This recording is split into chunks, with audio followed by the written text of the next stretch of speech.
सुई दोऱ्यानं शिवलेले होते. पण आता मला बोलू द्या, आमचा बाप मळका नव्हता, मनानं मळका नव्हता, कपड्यानं मळका होता.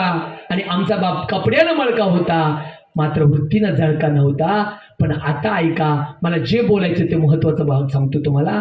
जीवनामध्ये त्याने कपड्याचा विचार केला नाही, त्याने राहण्याच्या निवाऱ्याचा विचार केला नाही, पण माझ्या बापानं प्रयत्न केला, तो इज्जत जपण्याचा प्रयत्न केला उभ्या आयुष्यामध्ये.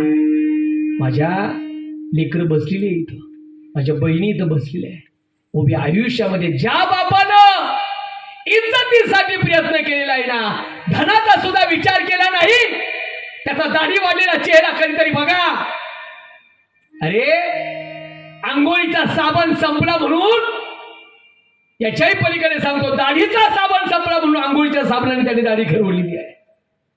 साबण नाहीये म्हणून त्याने नुसत्या पाण्याने दाढी खरवलेली आहे, ही मी पाहिलेली आहे.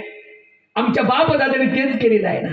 त्याचा दाढी वाढलेला चेहरा बघा, त्याच्या बनीनं पडलेली भोका बघा, त्याचे सुई दोऱ्याला शिवलेले कपडे बघा, त्याचे मळालेले कपडे बघा.